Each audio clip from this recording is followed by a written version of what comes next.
నెల్లూరు జిల్లా ఆత్మకూరు మండలం వాసులి గ్రామంలో 49 లక్షల రూపాయలతో నిర్మించనున్న సీసీ రోడ్డుకు మంత్రి ఆనం రామనారాయణ రెడ్డి శంకుస్థాపన చేశారు.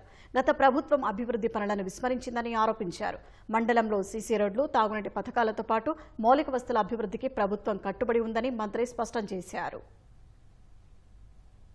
ఈరోజు శంకుస్థాపన చేసే గాని ఇప్పటికే సిమెంట్ రోడ్లు మంజూరు చేసినవి గాని 87.5 లక్షల సీసీ రోడ్లు వాసిలి గ్రామ పంచాయతీలో మన ప్రభుత్వం వచ్చాక ఇవ్వడం జరిగింది. 49 లక్షల రోడ్డు ఈ రోడ్డు, దానికి ఇవాళ శంకుస్థాపన.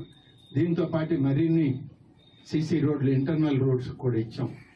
ఆత్మకూరు నియోజకవర్గం అంతాగానైతే 761 పనులు మంజూరు చేశాం మనం వచ్చాక ఈ సంవత్సరం రోజులు.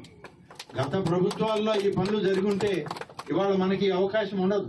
ఇవాళ ఒక్కటే సంవత్సరం 761 పనులు మంజూరు చేసి సిమెంట్ రోడ్లు, 51,72 లక్షల రూపాయల సీసీ రోడ్లు ఆత్మకూరు నియోజకవర్గంలో పనులు జరుగుతూ ఉన్నాయి.